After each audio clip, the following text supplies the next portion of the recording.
Ok. Hola, buenas tardes.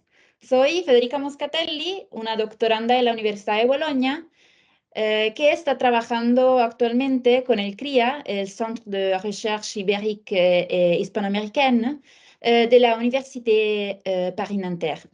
Estamos hoy aquí con Emiliano Monge. Gracias, Emiliano, por aceptar mi invitación. No, Y hombre, muchas Emiliano, gracias a ti, Federica. Muchas gracias a ti por la invitación y muy contento de estar aquí contigo y con los que nos vayan a ver. gracias. Emiliano Monge, para presentarlo, es uno de los escritores más destacados en el panorama mexicano contemporáneo. Estudió Ciencias Políticas en la Universidad Nacional Autónoma de México, donde se desempeñó como profesor durante varios años. Publicó su primer libro de relatos, Arrastrar esa sombra, en 2007, y su primera novela, Morirse de memoria, en 2009. Con su siguiente novela, El cielo árido, de 2012, ganó el premio Jaén y el premio Otras Voces, Otros Ámbitos. En 2015, con Las Tierras Arrasadas, ganó el premio latinoamericano de novela Elena Poniatowska y el English Pen Award. En 2017 publicó su segundo libro de relatos, La superficie más honda. En 2018, con No contar todo, ganó el premio Colima Bellas Artes, obra publicada. En 2020 escribió Tejer la oscuridad y en 2022 salió su última novela, Justo antes del final. Es colaborador de diversos medios impresos y columnista del periódico El País. Sus libros han sido traducidos al inglés, francés, italiano, holandés, portugués, turco y griego. Bueno, gracias Emiliano por darnos la oportunidad de hablar un poco contigo sobre tu producción, tu trabajo de escritor. No, hombre, muchas Y gracias a ti, insisto, de veras, repito, muchas gracias a ti y muy contento de estar aquí y de poder platicar lo que vaya saliendo. bueno, la primera pregunta es una pregunta un poco original. ¿Por qué la literatura? ¿Por qué empezaste a escribir y cómo empezaste? Pues, mira, yo la verdad creo que detrás de todo lo que hacemos los escritores, las escritoras, hay siempre un lector, ¿no? Un lector que está en un rincón o que está sentado ahí cerca de la silla ante la computadora, que a veces está como una sombra y a veces como una iluminación, pero hay un lector que nos hace a todos acabar en los libros, ¿no? O acabar queriéndolos hacer.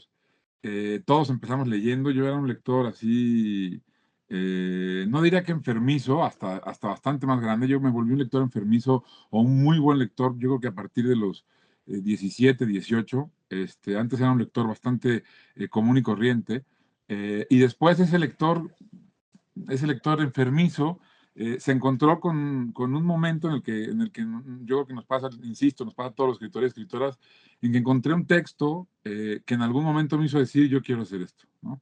Y no solamente yo quiero hacer esto, sino yo podría hacer esto, ingenuamente, ¿no? Y entonces sientes ese golpe que te hace ponerte ante el teclado e intentar hacer eso, ¿no? Intentar contar algo. Esa primera vez uno lo que hace es el ridículo, ¿no? Absoluto. Pero entonces viene la voluntad de vencer al ridículo y de seguir y de seguir y de seguir escribiendo, ¿no? La necesidad de contar, la necesidad de parecerse a los que nos cuentan, es decir, a los libros, ¿no? Y de no bastarte la relación con ellos como lector. Querer estar en ambos lados del libro, ¿no? El del lector y el del escritor. Y fue así como empecé. Y eso sumado a un montón de terquedad. Los escritores somos fundamentalmente tercos. Decía Descartes que somos animales de carga, bestias de carga, ¿no? Entercados en seguir, no importa si el piso es de lodo o de fango, si arrastramos una piedra o una cosecha o lo que sea, pero ahí vamos, ahí vamos, ahí vamos, ¿no? Y un poco así somos, y yo me considero eso también. ¿Y cuál es el libro? Soy curiosa del libro Eh, que el, te... el libro que me hizo eso fue Sí. Los demonios de Dostoyevsky. Ah, wow. En la parte en la que se llega al duelo, uno de los duelos que hay en el libro, ¿no? A esa edad yo obviamente, a todos nos pasa, ¿no? La tensión de ver qué va a pasar en el duelo, ¿no? Estos personajes, y de pronto ver que uno de los duelistas falla voluntariamente. Después de que el otro ya falló, él puede decidir si le da o no y decide fallar, que es una forma de aniquilar al enemigo diferente, ¿no? Esa Sí. tensión, ese momento, esa explosión para mí fue como, ah, caray, esto es posible, esto se puede, o sea, la necesidad de querer contar algo que sorprenda como me acaba de sorprender ese fragmento, ¿no? En un libro que además significó muchísimo como lector y te digo entonces como el arranque de la posibilidad de ser escritor y un autor que sigue siendo desde entonces uno de los autores a los que más vuelvo, ¿no? Yo vuelvo a Dostoyevsky una y otra vez, y vuelvo de las dos maneras. Vuelvo como lector y vuelvo como escritor para encontrar mecanismos, formas, maneras, estrategias para aprender, para seguir aprendiendo, ¿no? Para los escritores leer es aprender. Es el único lugar en el que aprendemos, aparte de la escritura. Sí, porque ahora tus palabras me hacen pensar que, o sea, tú en todos tus libros, en todos tus escritos, ¿no? Tú tratas temas muy existenciales, ¿no? Muy universales también, ¿no? A través de retratos también muy específicos, tal vez muchas veces con biografías de personajes, pero Uh -huh. los temas son universales. Pero esto no quiere decir que la forma no tenga que ser estructurada, ¿no? Claro. Bien construida, bien... Creo que ahora hay un poco el problema de que cuando se tratan temas universales se pueden tratar de toda forma, ¿no? Uh Y -huh. es importante también la forma, en cambio, ¿no? Sí, claro. Entonces, Sí, sí, yo creo que lo dices muy bien y que es muy interesante cómo acercarse desde ahí, o sea, desde donde lo estás planteando a la forma, ¿no? Efectivamente hay como, o sea, y decían, muchos de los grandes escritores han dejado claro que la única manera de llegar a lo universal es desde lo particular, ¿no? Es decir, uno no llega a lo universal tratando de atrapar lo universal. Uno de pronto se encuentra ante lo universal habiendo buscado atrapar algo muy pequeño, algo muy particular, que sin embargo tiene un eco en la generalidad y aquello que es mayúsculo, ¿no? Y eso, la forma en la que uno se aproxima a lo diminuto o a lo particular, tiene que estar marcado por la unicidad, por la búsqueda de algo diferente a todo lo demás, que es dado por la estructura, por la voz, por la forma, ¿no? La literatura sabemos que es forma y es fondo. La historia, por supuesto que importa qué contamos, pero sobre todo importa cómo lo contamos, ¿no? Y para mí eso es fundamental. Yo lo primero que me pregunto cuando algo pasa, cuando una frase me hace pensar en la posibilidad de escribir algo o la idea de un personaje, o cuando hay ese chispazo, ¿no? Que desata la posibilidad de un proyecto, lo primero que pienso es, ¿y cómo lo voy a contar? ¿Desde dónde? ¿Quién es el narrador? ¿Qué tipo de voz? ¿Qué lugar? ¿Desde dónde está el punto de vista? ¿Cómo quiero que se presente? De manera lineal, fragmentaria. ¿Cómo logro que esa historia sea única también en la forma? ¿Cómo logro que esté en tensión además? ¿No? Un personaje que vive atrapado por su memoria no es lo mismo si lo cuentas en presente que si lo cuentas retrospectivamente, ¿no? Y lo metes en esa cárcel, la estructura es esa cárcel en la que él también vive emocionalmente, ¿no? Entonces, buscar tensiones entre una estructura y un fondo, ¿no? Y los libros que son aquellos que si nos dijeran, di 5 libros universales, todos diríamos distintos, pero todos los que diríamos, estoy seguro que podríamos remarcarlos, desmarcarlos de los demás libros, fundamentalmente por la forma, ¿no? Los grandes escritores, por ejemplo, han entendido que el narrador pues, es el primer personaje del libro, ¿no? sí. Y el más importante, ¿no? Que sin un narrador no hay literatura, ¿no? Ese tipo de cosas para mí son siempre muy importantes, ¿no?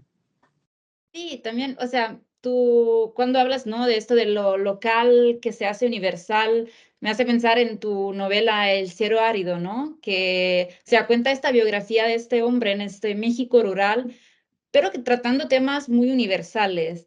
También la cuestión de la memoria, siempre en todos tus textos está, ¿no? Mm. Esta relación muy estrecha con el pasado, con la genealogía, con la génesis, o sea, es algo muy fuerte en tu narración y es importante también entenderlo desde el punto de vista de la forma. Mm. eh, Yo creo que ahí justo tocas dos temas, además del de la forma, que para mí son muy importantes y que creo que son muy importantes, o sea, en mí son una consecuencia de importancia, son importantes en sí para la literatura, ¿no? Es decir, por ejemplo, hablamos de la violencia, ¿no? Y de la memoria. Si pensamos los primeros libros, o sea, los libros los relatos que inauguran la tradición occidental, por lo menos, ¿no? Son la Odisea y la Ilíada, ¿no? Uno es un canto a la guerra, ¿no? Aunque también es un canto al duelo, ¿no? No solamente es un canto a la violencia y a la guerra, que digamos, ese es el plano evidente, ¿no? De la Ilíada. Pero luego está el plano sobre el que se soporta todo eso, que es el del reconocimiento del otro, ¿no? Porque nos cuentan la historia de vencidos y vencedores, ¿no? Le quitan ese primer botín de guerra del vencedor, que es el de cómo voy a contar esto, ¿no? Y cuenta las dos versiones. Y además le da derecho al duelo al perdedor, ¿no? O sea, la escena cumbre del libro no es cuando matan o sea, para vengar a Patroclo, cuando Aquiles mata a Héctor. Esa no es la escena cumbre, aunque parezca la escena cumbre. La escena cumbre es unas páginas después, cuando el padre de Héctor va a solicitar que le devuelvan el cuerpo, ¿no? De su hijo, para poderle hacer un duelo del hijo, ¿no? Y eso tiene que ver con la memoria, ¿no? Tiene que ver con el derecho a la memoria, con el derecho a recordar, con el derecho a hacer lo que fuimos, pero también a rendirle homenaje a ese pasado, a rendirle homenaje a la memoria, a lo que fuimos, el derecho al testimonio, digamos, ¿no? Entonces, eso está en ese libro. Y en la Odisea es lo mismo, ¿no? Es un libro que también tiene que ver con la memoria, con el recuerdo, con volver desde el recuerdo, con volver del recuerdo que fuimos para volver a ser presente. Y además está cruzado de muchísimos momentos de violencia, ¿no? Entonces, son dos temas que para mí son fundamentales. En El cielo árido, la idea es que la violencia es en realidad lo que está ahí, ¿no? La violencia es una potencia en el personaje, ¿no? Es una era, es un momento, una forma de relacionarse y de vincularse con el mundo, ¿no? Él es la violencia de su siglo, Germán Alcántara Carnedo, ¿no? Más que ser la violencia de Germán, es la violencia que le tocó habitar, ¿no? Y es parte de un ciclo que yo escribí sobre violencia que me parecía muy importante, ¿no? O sea, como, no ni siquiera importante, necesario para mí, en el que la violencia es el personaje, después en el que la violencia es el territorio en las tierras arrasadas, y después en el que la violencia es un ecosistema en torno a cada uno de los personajes en un libro de relatos que se llama La superficie más honda. Y luego está el asunto de la memoria, ¿no? Que para mí es fundamental no solo como tema, sino también como forma. Yo siempre creo que te dije alguna vez, y es una idea con la que me siento a trabajar todos los días, que los escritores cuando estamos metidos en un proyecto y nos sentamos ante el teclado, nos sentamos también con una monedita imaginaria, ¿no? Con una monedita que todos los días tiramos el volado, y a veces cae del lado de la imaginación y a veces cae del otro lado, que es el de la memoria, ¿no? Y es todo lo que tenemos. Entonces, da igual lo que estamos escribiendo, pero a veces escribimos más recargados en nuestra memoria y a veces más recargados en nuestra imaginación. Que son dos caras de una misma moneda, que al final es eso, una sola cosa, ¿no? Y que genera un vínculo todo el tiempo, vasos comunicantes, ¿no? O sea, cuando recordamos, solo recordamos la primera vez el hecho. O sea, el acontecimiento está ahí una vez, estuvo ahí. Luego lo recordamos por primera vez y lo editamos. Lo convertimos en otra cosa, lo convertimos en recuerdo, precisamente. La siguiente vez que lo recordamos, ya no lo recordamos así, porque estamos recordando el recuerdo del acontecimiento. Y la siguiente recordamos el recuerdo del recuerdo del acontecimiento. Y se va editando en cada vez que recordamos. ¿Qué es lo que lo edita? La imaginación. En ese recuerdo estamos cada vez dejando que la imaginación entre más, entre más, entre más. Y es lo mismo que pasa cuando recordamos, ¿no? Cuando imaginamos, perdón. La primera vez imaginamos, la siguiente recordamos lo que imaginamos. y luego volvemos a recordar el recuerdo de lo que imaginamos. Entonces ese es el proceso inverso, ¿no? Es decir, la imaginación colonizando la memoria o la memoria colonizando la imaginación. Y por eso para mí la memoria es fundamental como tema y como forma, ¿no? De la escritura. Sí, y tiene mucho que ver con, o sea, mientras hablabas, ¿no? Me vino a la mente una imagen que también un poco la idea de recordar la memoria es también un acto violento, ¿no? Que hacemos con respecto al pasado. Es un acto de apropiación. O sea, tú te apropias de una realidad que ya no existe porque ya es el presente. Por No es supuesto. ni... y tú violentamente la recuperas y la haces tuya, pero no es tuya. No, Entonces, no, y sí, además tienes toda la razón, porque además, ¿qué más violento que esa destrucción del acontecimiento, ¿no? En ese recordar estás modificándolo, estás editándolo y estás dejando fuera cada vez para podértelo apropiar o reapropiarlo cada vez que lo vuelves a visitar, estás deslavando, destruyendo algo, ¿no? Una parte, ¿no? Que vas a resignificar, que vas a suplantar con algo más. Esa destrucción es evidentemente violenta, ¿no? Y es verdad, estás violentándolo para que pueda ser parte de ti o para que pueda seguir siendo parte de ti, porque la estás modificando a conveniencia siempre, ¿no? sí, porque siempre dejas a un lado algo o alguien.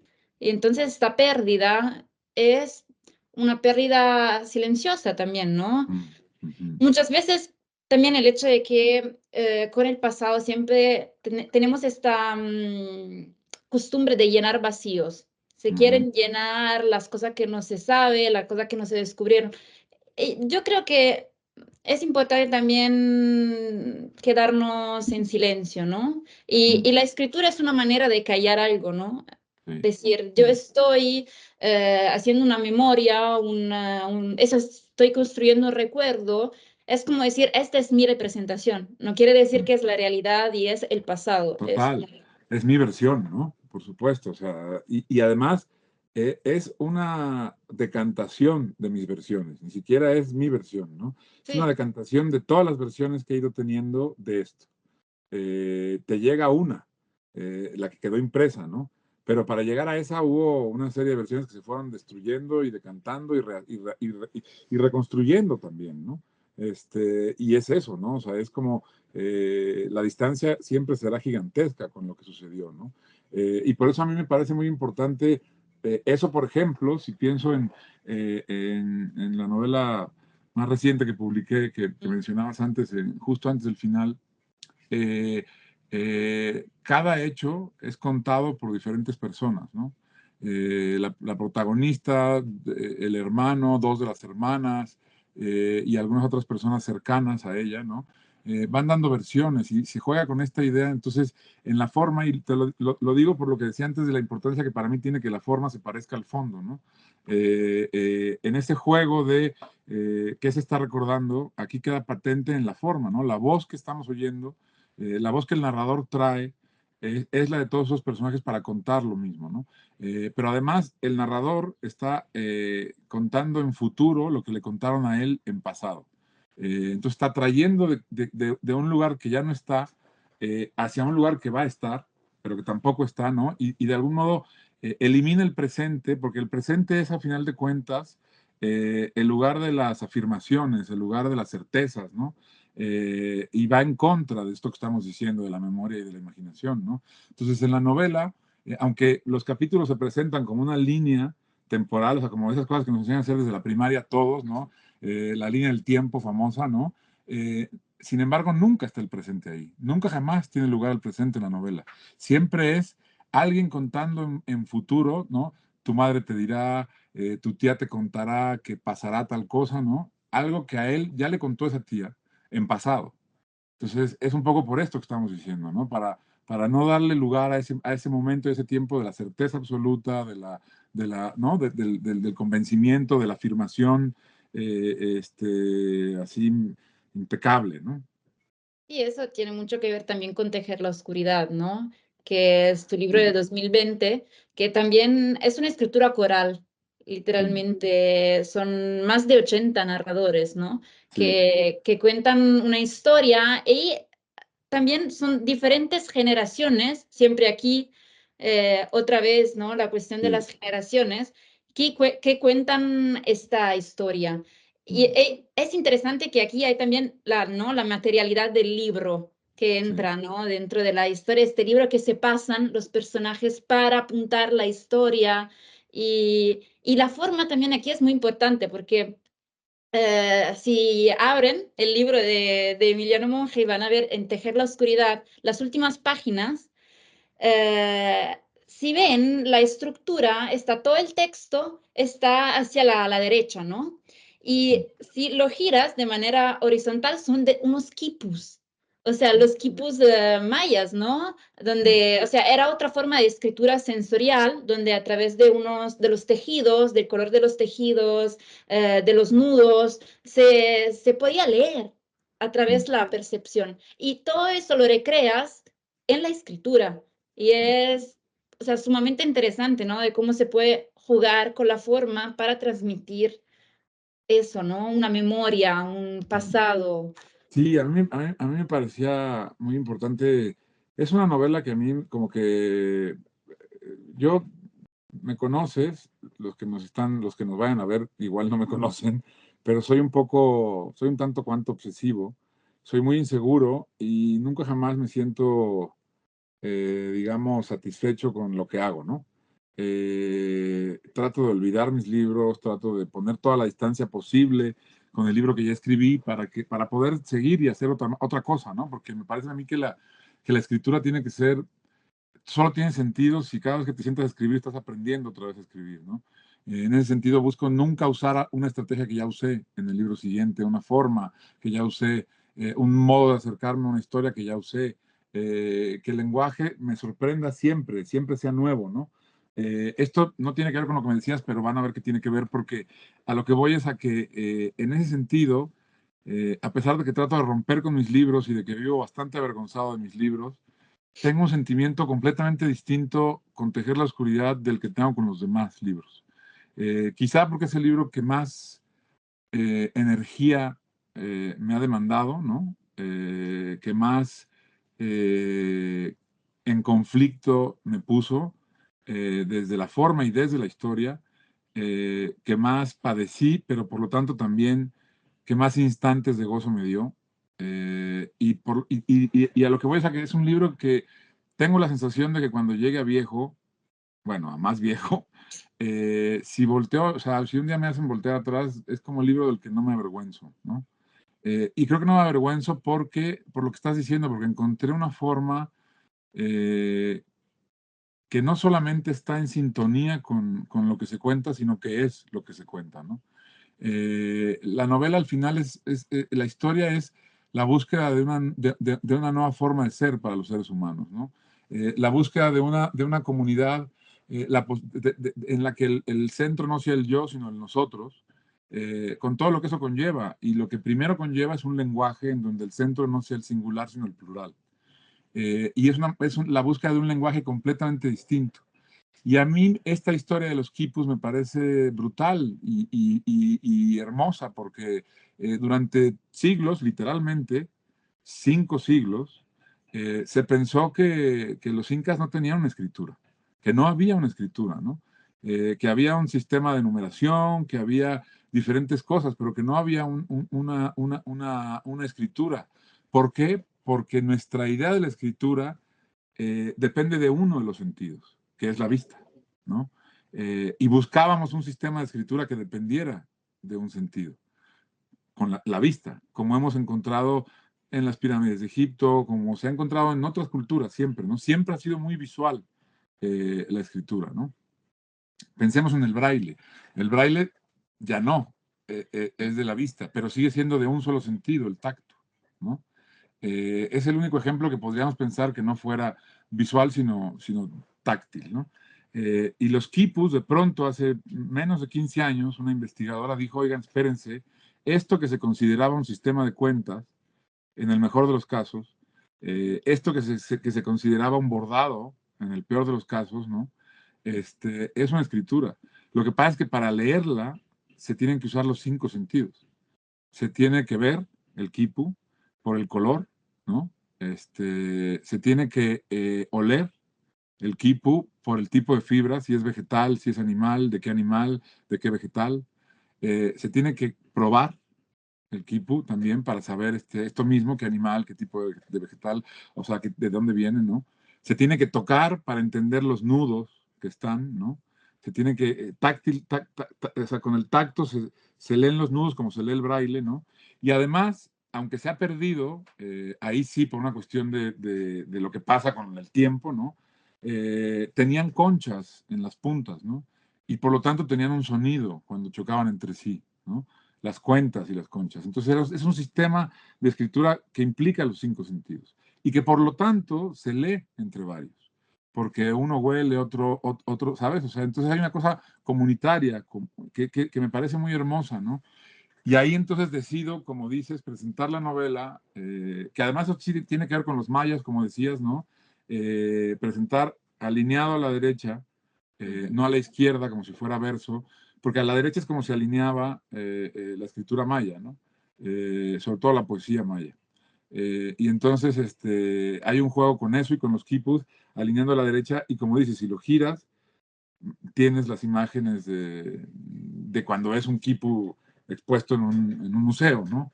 Y eso me Sí. parecía muy importante y también fue agotador, ¿no? O sea, fue muy cansado escribir eso. Sí, porque, o sea, con todos esos personajes, o sea, lo interesante es que son tantos que te pierdes. O sea, yo empecé leyendo el libro que quería como recordarme todos los personajes, entender la genealogía, entender todo, pero no, o sea, el juego, entre comillas, es justo esto, que Sí. no, es un trabajo coral, tienes que entender el nosotros, no el yo. Ujú, exactamente. Sí, porque al final, totalmente. Y digo, las primeras pistas de esto se dan en el hecho de que los nombres son bastante imposibles de recordar, ¿no? De los personajes. Y que no, y que aparecen y no vuelven a aparecer. Pero es justo lo que dices, ¿no? Esta idea que tenemos de cuando nos enfrentamos a un libro con un narrador, pues entramos de manera, no nos cuestionamos quién nos está contando, ¿no? Cuando hay 3 o 4 narradores, empezamos a decir, puta, me quiero acordar, tengo que tener control sobre esto, me lo está diciendo tal, esto lo está diciendo tal. Pero acá la invitación es a que pierdas ese control, a que en algún momento renuncies a quererlo recordar, porque como dices, lo importante no es quién lo dice, sino quiénes lo dicen, ¿no? Y las voces que empiezan siendo distintas para dar esta misma sensación, de pronto se empiezan a acercar, empiezan a parecerse más y más, porque están tendiendo hacia esa habla común, ¿no? Mm, Empiezan a desaparecer palabras que refieren la singularidad, empiezan a desaparecer acciones que refieren la singularidad, y empieza a volverse un nosotros. Entonces ya no importa tanto el nombre del que está hablando en ese capítulo, sino que su voz es parte de un entramado de esas voces todas, ¿no? Claro, leerlo eso implica un compromiso de te voy a creer con el escritor, ¿no? Y escribirlo implica, pues, esa cosa de créansela, ¿no? Y puta, es complejo, ¿no? Pero lo hemos platicado también, yo no creo que la literatura sea fácil o difícil, no creo en todo esto que nos hacen están empujando la literatura, ¿no? Pensemos, por ejemplo, en esta tontería que tanto le gusta a los editores de poner en las contraportadas de los libros, sí. tal, Menganito vuelve al territorio en el que, puta, qué espanto que vuelva. ¿Por qué vuelva? ¿Por qué quiere volver? ¿Por qué queremos volver los lectores, no? O Perenganito, con esa voz que ya nos cautivó, pues ¿por qué con esa voz otra vez? Busquemos otra, ¿no? O sea, ¿por qué quiero volver? Entonces, esto que nos tiende a una literatura cada vez más fácil, ¿no? Que nos invitan a pensar que ya lo conocemos, que puede ser fácil, pues juega en contra de la literatura. La literatura es un acto de compromiso entre el lector y el escritor, ¿no? Y juntos hacemos que ese compromiso se vuelva literatura. Entonces, no hay literatura fácil o difícil, hay literatura exigente o menos exigente, y lo que sí es que el lector tiene que tener tiempo, ¿no? Ojalá todos los lectores del mundo tuviéramos tiempo de calidad para leer, porque desaparecería esta dicotomía tonta entre la literatura fácil y difícil, ¿no? Sí. O sea, dos cosas me vinieron a la mente. Una cosa es que esto de los personajes, que son muchos, o sea, viene mucho de la literatura rusa, ¿no? También. Ujú. Ah, claro. Que, que que hay, ponían hasta esos índices al final de nombres, que era como 25 páginas de nombres de personajes de la novela, sí, ¿no? que te pierdes. Entonces, cuando tú me dijiste que te gusta Dostoyevsky, que es una Claro, influencia, aquí se claro, ve. O sea, tal claro. vez inconsciente, pero sí se ve. No, y además Y ellos, además los rusos, para no ponerlo fácil, van más allá. Hay cientos de personajes y además cada uno tiene tres nombres. Cada uno tiene tres formas de llamarlo, que dices, por lo menos en eso ponmela fácil, ¿no? sí, como en la islandesa también, que tienen estos patronímicos, que es aún más difícil porque son aglutinantes, ¿no? Que estos Sí, nombres largos. sí, sí, Y sí, otra sí, cosa es sí, que decías que es muy cierta, es eso, eso también de la literatura que tiene que ser fácil, directa y útil también. Eso claro. Útil, uf, útil. es un riesgo que nos impuso un poco, ¿no? El mercado Sí, capitalista, que la ujú, literatura tiene que servir para algo. O para sea, algo. es importante que sea universal, eso sí, Ujú, claramente, que ujú, nos hable. sí, Pero eso, con eso pierdes la sí. dificultad, ¿no? Porque pierdes la complejidad, la crítica literaria. Total, total, total, totalmente. O sea, y es verdad que, mira, sacas una palabra que no dijimos antes y que es fundamental. Esta tontería de que la literatura tiene que ser útil. Útil, o sea, es decir, la literatura, si pensamos, el asunto es pensar qué sentido le hemos dado a la palabra útil, qué nos resulta de utilidad en este mundo de hoy, ¿no? En este mundo del aceleracionismo capitalista y es ridículo lo que resulta útil, porque entonces utilidad es sinónimo de provechoso materialmente, ¿no? Y no de provechoso espiritualmente, ¿no? Digamos. Y la verdadera utilidad está ahí, ¿no? De la literatura, ¿no? Es decir, leer, volvemos a lo mismo, leer la Ilíada y la Odisea no nos va a permitir que nos dejen más barato la cuenta del restaurante, no nos va a permitir que nos suban el sueldo en el trabajo, no nos va a permitir que crucemos la calle, ¿sabes? Pero nos va a permitir soportar todas esas cosas, vivir de un modo mucho más profundo todas esas cosas, poder pasar por encima de esas cosas sabiendo que hay algo más, ¿no? Y esa utilidad me parece mucho más importante, ¿no? La de dotar de sentido y de belleza al mundo, ¿no? Lo dice en las confesiones de Tolstoy, ya que estamos hablando de los rusos, ¿no? En ese momento de la edad mediana en el que Tolstoy de pronto se ve desamparado ante esa pregunta que todos nos hacemos de ¿y para qué? ¿No? ¿Y para qué todo esto? ¿No? Y deja muy claro, ¿no? Eso no lo va a resolver nada útil. Nada que sea útil nos va a resolver esa pregunta, que es la única que importa, ¿no? Ni la ciencia, ni la biología, ni la filosofía, que lo único que hace es volver más y más compleja esa pregunta. Y el siguiente filósofo lo que va a hacer es plantearla de un modo más complejo y luego uno más complejo, pero no hay una respuesta, ¿no? Esa respuesta está solamente en ese espacio de lo que nos alimenta emocional, espiritual, como le quieran decir, ¿no? Dostoyevsky, Tolstoy, de hecho, encuentra esa respuesta en la fe, en su fe, que es la fe cristiana, ¿no? Católica, perdón, que no es la mía, pero lo que él dice es lo que se necesita es una fe, ¿no? Una fe en algo, es decir, algo completamente opuesto a lo material. Y eso es lo que nos da, esa es la utilidad real de la literatura, ¿no? La que nos tendría que importar, que alimenta, nos permite imaginar o buscar cuál es la fe de cada uno con la que nos vamos a responder para qué. En mi caso, por ejemplo, digo, la narración, ¿no? Mi fe está en seguir contando, en que nos contemos, en que las historias se sigan contando una y otra vez, en que somos eso, historias, lenguaje, palabra, y esa es la utilidad, si queremos pensar en la utilidad de los libros, no la otra, ¿no? Tal cual. Pero creo que ya me desvié gacho ahora sí. No, no, porque yo pensaba, ¿no? Que muchas veces se hace esta equivalencia entre lo útil y lo político, ¿no? Ujú, ¿No? Pero, o sea, eso no es equivalente. O sea, una literatura puede ser muy política, pero sí, parecerse inútil. O sea, sí. porque, Exactamente. sí, No, claro, porque, por o supuesto. sea, Mira, ahí me haces, todas tus me haces novelas pensar. son políticas, yo creo. No, me haces pensar hubo una polémica que sostuvieron en un periódico Vargas Llosa, y uno de los escritores que para mí es de los últimos grandes escritores de la lengua, de mi lengua, del castellano, del latinoamericano, me gusta decirle más, que es Juan José Saer, un escritor argentino al que yo también vuelvo y revuelvo y recontravuelvo, ¿no? ¿Y por qué? Porque Vargas Llosa escribió un artículo contra la literatura política, ¿no? Y decía que no tenían sentido las novelas políticas, que no tenía sentido que las novelas tuvieran ese posicionamiento, que hubiera que contar. Y Saer se ríe de él y le dice que el asunto es que él lo que no entiende es qué es lo político en la literatura, ¿no? Lo político en la literatura no es contar la historia de un guerrillero. Esa es una novela de aventuras. Lo político en la literatura es el lenguaje.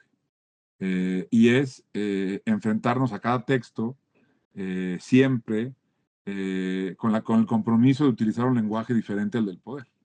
Eso es lo político, ¿no? No escribir nunca con el lenguaje del poder, que es el lenguaje con el que nos habla el poder, con el que nos domina el poder y con el que nos habitamos desde el poder, ¿no? Estar siempre al acecho de un lenguaje nuevo, de un lenguaje que contradiga a ese otro lenguaje, ¿no? Y no hay acto más político que ese, que es el de contarnos y decirnos de un modo diferente al que quieren que nos contemos y nos digamos, ¿no? Sí, también porque el poder cambia, o sea, no es siempre el mismo, ¿no? No, Hay que no es estar, nunca el mismo, más bien, sí, nunca, ¿no? hay que estar despiertos y ver y analizar y cambiar y tener la oportunidad de tener, ¿no? Esta flexibilidad. Mm, Porque también en tus libros hay siempre esa idea, ¿no? De lo político y lo personal, mm. que entran mucho, ¿no? En relación, la historia mundial y la historia personal. Sí, Antes del final, tu última novela se ve mucho esto, ¿no? sí, sí, porque ahí justo partimos de un poco la distinción y viene un poco a cuento también como para aclarar lo que decías de que lo político no siempre es lo mismo, ¿no? Realmente, quizá a veces lo que tenemos que pensar es que lo político está siempre ahí. Lo que no es lo mismo es la política, ¿no? La distinción entre la política y lo político creo que es muy importante, sobre todo cuando pensamos en literatura. Y eso es fundamental porque una no da lugar más que a la anécdota, ¿no? Y lo otro da lugar a ese encontronazo y a esa tensión que hay entre el individuo y lo otro, ¿no? Entre esa vieja dicotomía del amigo y el enemigo, ¿no? Que nos ha llevado a tantas cosas, ¿no? Pero eso es fundamental. Y a mí me parece siempre un tema interesantísimo, tan interesante como el que decías de las genealogías, ¿no? Esas tensiones que se establecen entre el uno y el todo, ¿no? Entre lo minúsculo y lo mayúsculo, entre lo más chiquito y lo más grande, ¿no? Y en justo antes del final, otra vez lo quiero volver, o lo intento volver más bien, forma también, además de tema. Entonces, la novela es presentada siempre, cada capítulo nos presenta lo más chiquito, que es la intimidad de la protagonista, un instante de la intimidad de la protagonista, contra los temas que vimos en esa intimidad a nivel macro, ¿no? ¿Qué estaba pasando en el mundo por ejemplo, si a ella acaba de ir al psiquiatra por primera vez y le han dado una medicina por primera vez, en el macro vemos todo lo que estaba sucediendo en torno a los descubrimientos de antidepresivos, antipsicóticos en el mundo en ese momento. ¿Por qué la locura del mundo había llegado a eso? ¿En qué se ampara esa locura del mundo? ¿Qué otras cosas están sucediendo, no? Entonces, como el hilo más delgado, que es una intimidad, y lo más grande, que es ese eco, ¿no? De la historia común, ¿no? O de la historia que compartimos todos, ¿no? Y en espejo. Entonces, eso se vuelve muy patente o muy claro. Esto que estás diciendo, que siempre ha sido un tema también muy importante para mí, ¿no? El hecho de cómo somos, nos gusta pensar, o estamos acostumbrados a pensar, que la historia, el mundo, nos determina como individuos, ¿no? Todos somos consecuencia de nuestro entorno, todos somos consecuencia de lo que pasa, y claro, pues eso es innegable, ¿no? Hay una tensión ahí. Pero se nos olvida que todo vínculo es de ida y vuelta, y que por lo tanto todo entorno también es consecuencia del uno, y que también nosotros modificamos a todo eso que hay. Todo eso también es consecuencia de nuestro pasar. No solamente somos consecuencia de todo eso. Y ese ir y venir es el que me parece muy importante y que a veces no vemos, que es un ir y un venir, ¿no? Sí, es también una conciencia de responsabilidad que tenemos, Sí, ¿no? Que sí, formamos parte de este ecosistema, pero es un ir y venir para nosotros como para las plantas, que sí. ahora se descubrió que comunican, que tienen un Exacto, y aparato estamos semiótico. atravesados de esa comunicación. Sí, Estamos atravesados, somos parte, sí. o sea, al final, en griego, el individuo, la persona es átomo, se dice átomo, ¿no? Y somos, al final, no somos más que, estamos hechos de lo mismo que todo lo demás, de átomos. Y si nos vamos más allá y vamos al universo de lo cuántico, no solamente somos hechos de lo mismo, sino que estamos atravesados por lo mismo, ¿no? Es decir, todos somos onda. Somos además un movimiento, ¿no? Y eso está eh, constantemente atravesándonos todo, ¿no? Y eso me parece a mí siempre muy interesante, ¿no? Pero ya no Sí. me voy a poner a hablar de física cuántica porque me matan. Me matas No, tú. no, es muy interesante. A mí me parece sumamente interesante.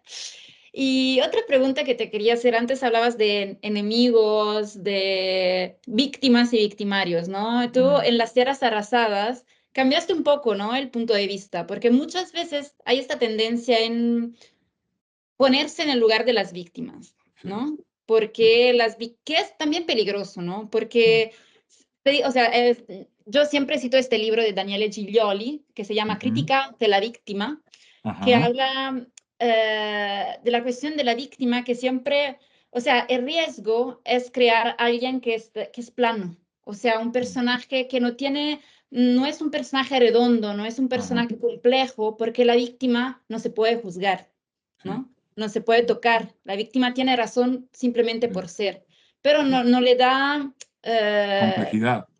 no le da complejidad, no es Sí, respetuoso, ¿no? También sí, sí, sí. Sí, respecto no, a no, las personas. Y entonces tú total. hiciste lo contrario, te pusiste en el lugar del victimario, ¿no? Mm. Sí, a ver, yo creo que lo que dices, yo siempre lo he pensado y pienso además, más allá todavía. Me parece que, claro, ponerse en el lugar de la víctima, sobre todo, es muy fácil. Mm, Cualquiera se puede poner en el lugar de la víctima, ¿no? Más si además pensamos en la víctima, como dices, en alguien sin claroscuros, ¿no? En alguien que es como el prototipo de la víctima, ¿no? Pobrecita. Cuando la víctima es compleja, muy compleja, y la víctima nunca es solo víctima. Porque aunque sea víctima de una situación, en otra situación puede ser victimario, ¿no? O es al mismo tiempo victimario de otra situación. Ahora, en las tierras arrasadas, precisamente el punto de vista y los protagonistas son los victimarios, ¿no? Los secuestradores de migrantes. Y hay quien me ha preguntado por qué. Sobre todo en Estados Unidos, que no pueden entenderlo porque pues ya sabemos cómo es el bien pensamientismo. El asunto es porque lo difícil es ponerse en el lugar del victimario. Para lo que hace falta coraje, para lo que hace falta deseo de comprensión, es para ponerse en el lugar del victimario y entender las pulsiones del victimario, que además también es víctima, siempre, de alguna otra situación. Y en circunstancias o en sociedades o en comunidades o en climas de violencia como el que atraviesa mi país, no, nada se transforma si solamente atendemos al lugar de la víctima, ¿no? Hay que entender el lugar del victimario para poder entender el ciclo de violencia. Y eso me parecía fundamental, ¿no?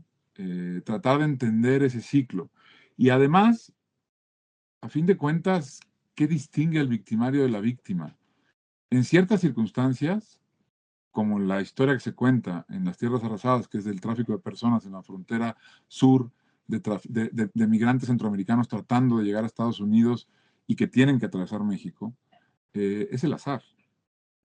Naciste de un lado de la frontera o del otro. Más allá, en el mismo pueblo, con tu vecino. ¿Qué pasó que acabaste siendo secuestrador y qué pasó que acabaste siendo victimario? Cuando tuviste una infancia igual, cuando trabajaste en las mismas cosas, cuando viviste las fiestas de un modo muy similar, cuando te enamoraste de otra persona de manera muy similar, cuando quisiste a tus padres y a tus hijos como el otro quiso a sus padres y a sus hijos. ¿Qué obligó, qué azar obligó a que uno terminara en un lugar y otro en el otro? Y a partir de ese azar, ¿qué hace distinto a uno del otro, no? Eso me parece fundamental si queremos entender una situación, una circunstancia, ¿no? Como es el tráfico de personas, ¿no? Sí, porque otra vez, o sea, es una situación muy particular, ¿no? La de la migración centroamericana hacia Estados Unidos, que donde México es la gran frontera, ¿no? Se dice, ¿no? No es Sí, solo la parte sur o norte tal cual. de la frontera de Y México, es, es y es, todo México. y la contradicción de un país que ha exigido derechos para sus migrantes durante décadas, y no es capaz de ver a esos otros migrantes que atraviesan su país, ¿no? O sea, somos Sí. un país que pide derechos para los mexicanos en Estados Unidos y que le niega todos los derechos a los extranjeros, a los migrantes en México, ¿no? Esa ceguera brutal, ¿no? Es algo que hay que alumbrar, que hay que decir, mírenla, vean esa ceguera, ahí está. Porque además es un holocausto lo que está pasando Sí. en México, ¿no? Es decir, las cifras de migrantes centroamericanos muertos en México es espeluznante. Y no hablamos ya solamente de individuos, no podemos ni siquiera hablar de migración, son diásporas. No hablamos de individuos, hablamos de comunidades enteras que desaparecen. Y eso es brutal, ¿no? Es brutal porque un día nos van a decir cómo pasó eso en esa época y nadie lo veía. Y va a haber que decir, sí, cómo pasó y cómo lo vimos, ¿no?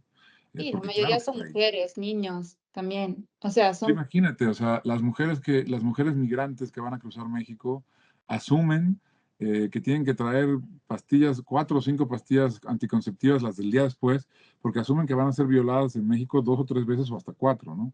Tú imagínate que tienes que entrar en un país para cruzarlo sabiendo que de entrada, en el mejor de los casos, te van a violar 3 o 4 veces, en el peor, te van a poner a trabajar, te van a convertir en prostituta, te van a vender como un cuerpo, o te van a descuartizar y desaparecer. O sea, es decir, es terrible de lo que tienes que estar huyendo para asumir ese peligro, la dimensión de ese peligro, ¿no?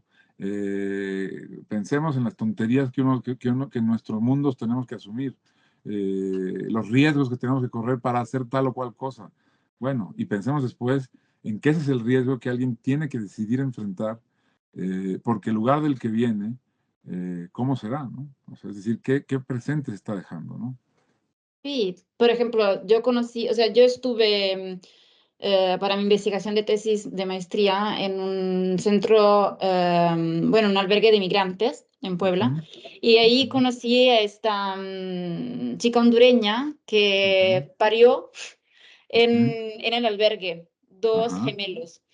Y, o sea, el hecho de que muchas mujeres también empiezan el viaje embarazadas, ¿no? ujú, Y eso ujú. también es un peligro porque imagínense, o Uf, sea, mujeres de 20, ella tenía como 21 años, 22 mm, años, embarazada de dos gemelos con otro hijo de 11 porque quería que sí, los hijos nacieran en Estados Unidos, obviamente, ¿no? sí, sí, sí, Y nacieron en México. ujú, Pero, o sea, son historias que se pegan, ¿no? A tu por vida. supuesto, y que te marcan, pues, o sea, hablábamos de qué tuvo que esta mujer, cómo era su realidad para correr el riesgo de parir en tránsito a sus hijos, ¿no? Es decir, y para hacernos una idea de esa realidad, yo, por ejemplo, entre las muchísimas entrevistas que hice y testimonios que recabé antes de escribir Las Tierras Arrasadas, recuerdo muchos, pero recuerdo uno muy particular, que era el de un muchacho que tendría unos 15 o 16 años,